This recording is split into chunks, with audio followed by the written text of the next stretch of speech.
The first story comes from a guy named Marcus. A few years ago, Marcus worked late shifts at a warehouse just outside a small town in the Midwest.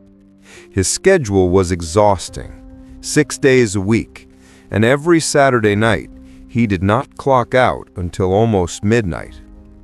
By the time he left work, most of the town was already asleep. One Saturday night in January, after a long shift and freezing temperatures outside, Marcus got into his car and started the 40-minute drive home. Snow had fallen earlier that evening. The roads were almost completely empty. Everything looked muted and quiet, like the world itself had been paused. About 15 minutes into the drive, Marcus noticed a pair of headlights behind him. At first, he did not think much of it. It was a highway, after all. But something about the distance felt strange. The car was not close enough to pass, and not far enough to disappear either. It stayed perfectly centered behind him. It followed like that for nearly 10 minutes. That was when Marcus realized something that made his stomach tighten. Every time he slowed down, the car slowed down. Every time he changed lanes, the car changed lanes. Still, he tried to stay calm. Maybe it was just coincidence. Maybe the driver was heading the same way. He even laughed quietly to himself and told himself he was overthinking it. Then he took an exit. It was a random exit that led into a nearly abandoned service road, the kind of road most people used only during the day. Marcus took it on purpose, just to see if the car would finally continue down the highway. It did not. The headlights followed him right off the exit. Now his heart started to beat faster. The road was narrow, dark, and lined with snow-covered trees on both sides. There were no street lights, no houses, no other cars. Just his own headlights cutting through the darkness, and those two white lights locked onto his rearview mirror. He sped up. The car sped up too. Marcus told himself to stay calm. Panicking would only make things worse. Still, every muscle in his body felt tight. His hands were damp on the steering wheel. Up ahead, he saw a small, closed gas station. It had likely been shut down for years. The sign was faded, the windows were dark, the lot was empty and silent. Marcus made a quick decision. He pulled into the empty parking lot and stopped. The other car pulled in behind him. For a second, both vehicles just sat there in silence. Then, the other car began to move. It did not park. Instead, it rolled slowly past Marcus and stopped directly in front of his car, blocking the exit. Marcus felt his chest tighten. The driver's side door of the other car opened. A man stepped out. He was tall and thin. He wore a dark winter jacket and a beanie pulled low over his face. Even in the dim light of the gas station sign, Marcus could not clearly see his eyes. Marcus locked his doors instantly. The man began walking toward his car, slowly, calmly, like he had all the time in the world. There was no rush in his movements, no hesitation, just steady steps across the icy pavement. Marcus said the feeling was overwhelming. His instincts told him something was wrong. There was no yelling, no threatening gestures, just a strange, quiet intent that felt far more unsettling. The man reached the driver's side window and leaned down slightly. Through the glass, Marcus could see the man's breath fogging up the window with each slow exhale. Then, the man smiled. Not a friendly smile, a knowing one.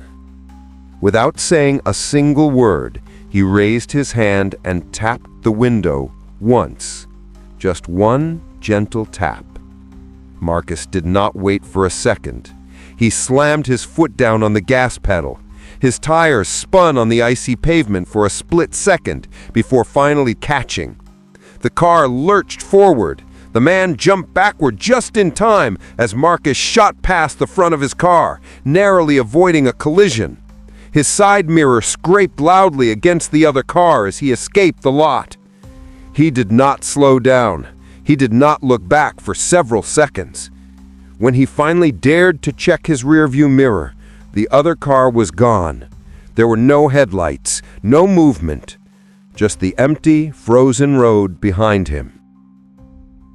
Marcus stayed on the main highway for the rest of the drive. He kept his speed steady. He passed a few other cars. He did not take his eyes off the road until he finally pulled into his own driveway. That night, he barely slept. Days later, Marcus contacted the local police and explained what had happened. He knew the old gas station still had security cameras, so he asked if they could check the footage. When the officers reviewed the video, they found something that made the situation even stranger. The man's car had no license plate, none on the front, none on the back. And after Marcus sped out of the parking lot, the footage showed the man doing something unsettling. He did not get back into his car right away. Instead, he stood completely still in the middle of the gas station lot, just watching the direction Marcus had fled. Then, after nearly a full minute of standing there, he calmly returned to his car and drove away. Marcus still drives that highway to this day, but he never takes that exit again.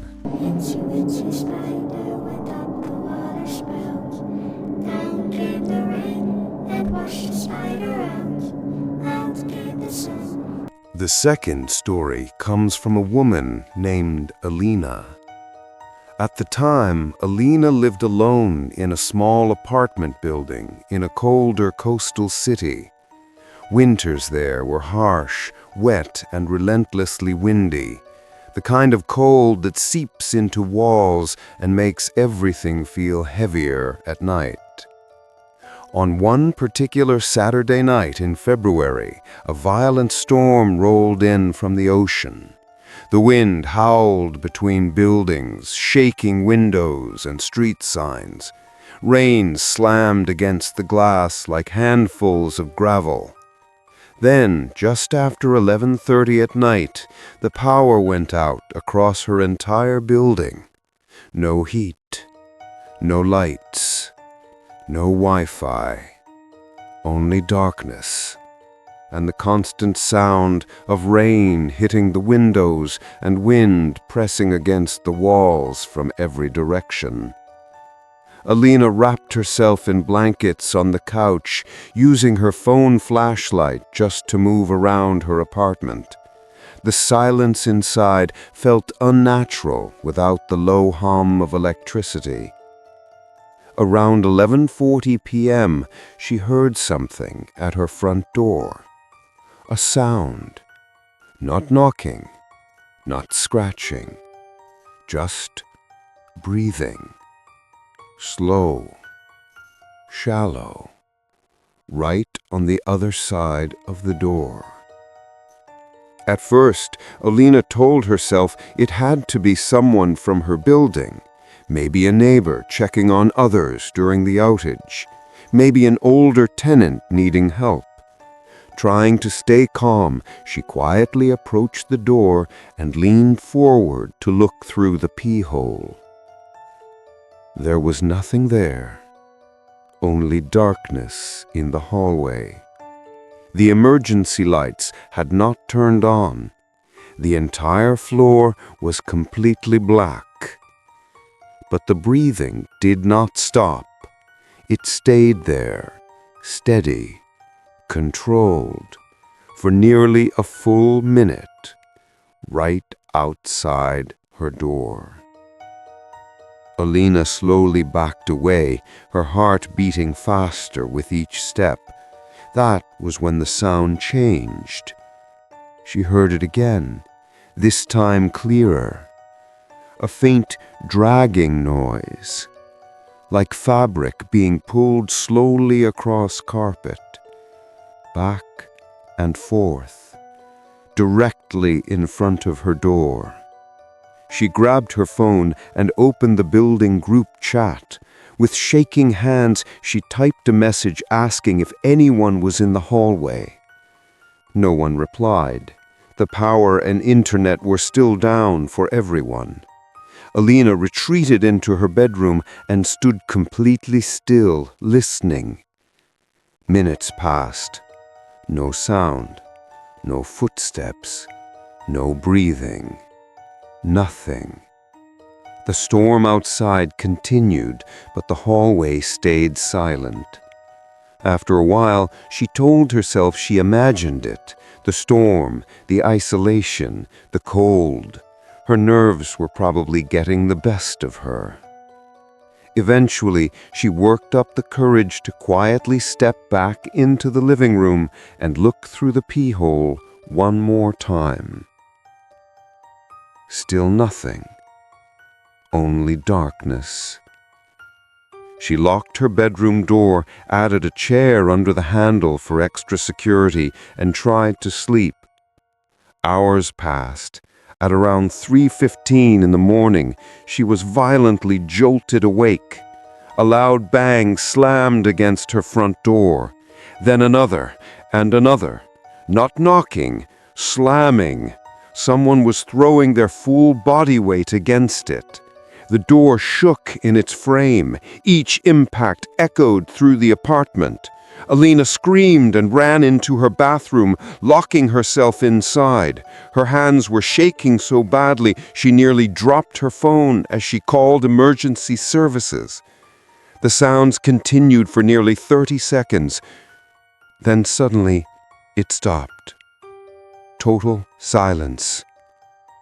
She stayed hidden in the bathroom, barely breathing, until she heard voices in the hallway. Police had arrived. They searched the entire floor. They found no one. But they did find something else. Outside her door, on the carpeted floor of the hallway, there were wet footprints. They led from the stairwell directly to Alina's apartment. Bare footprints, mud-streaked, with long drag marks in between each step, as if whoever made them had been pulling something heavy behind them. And then the footprints stopped right at her door. There were no footprints leading away. No trail back to the stairs. Nothing. To this day, no one in the building admitted to being in the hallway that night.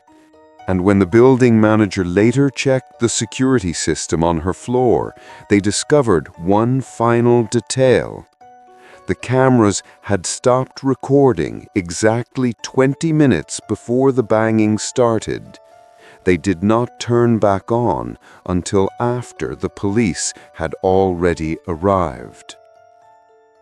Alina moved out of that apartment less than 2 weeks later. To this day, she still cannot sleep in total darkness, and she never ignores strange sounds at her door.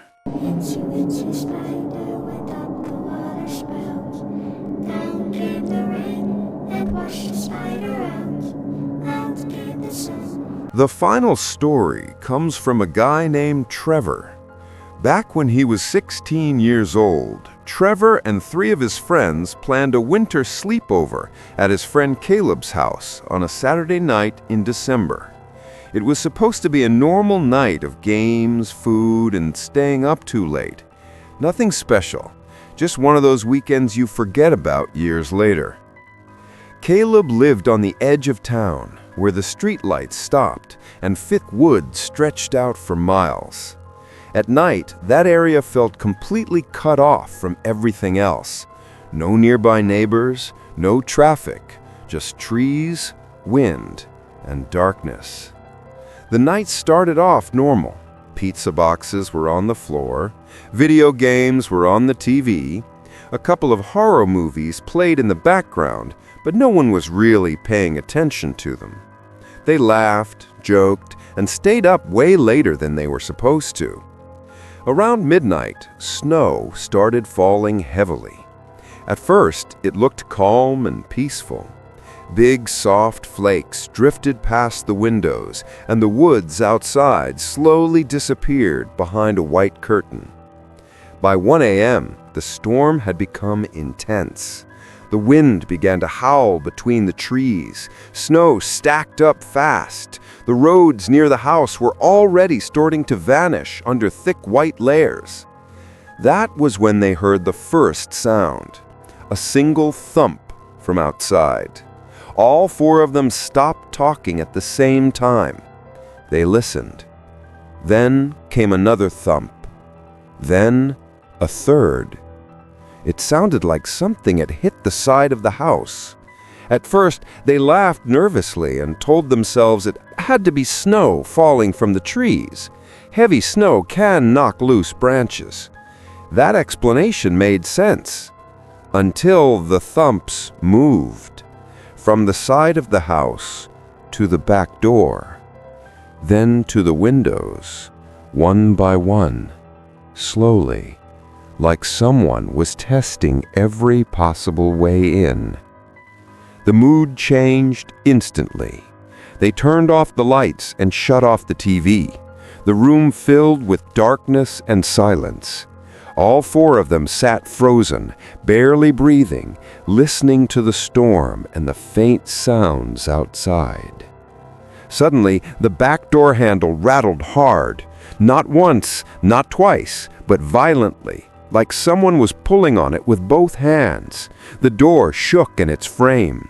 Caleb's dad rushed downstairs with a flashlight in one hand and a tire iron in the other. He yelled into the darkness, telling whoever it was to leave the property immediately. For a moment, everything went silent. Then they heard footsteps moving fast through the snow, crunching loudly as they retreated toward the woods behind the house. Everyone stood completely still. After a while, Caleb's dad came back inside and locked every door and window. Everyone thought it was over. They even tried to laugh about it. They told themselves it was probably just someone lost in the storm, someone looking for help. But no one really believed that. Around 2:30 in the morning, the power went out. Total darkness. No lights, no heat, no sound from the house at all. And that was when the knocking started again. This time, at the front door. 3 slow knocks, perfectly spaced. 1, 2, 3.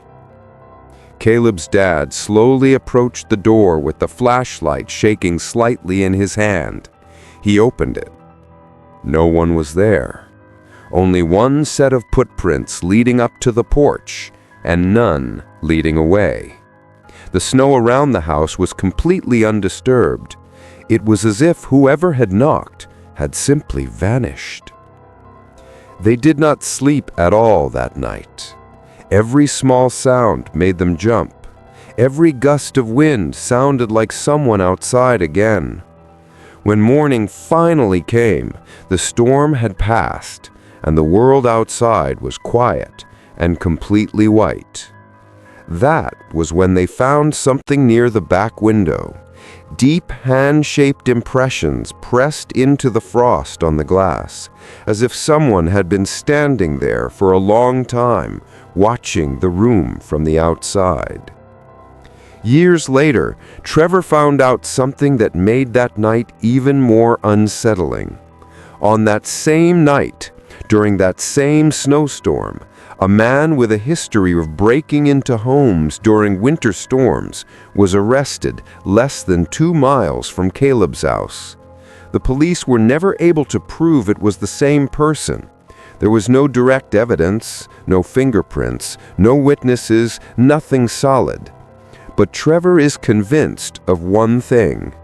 If the power had not gone out when it did, someone would have made it inside that house, and none of them know how different that night could have ended.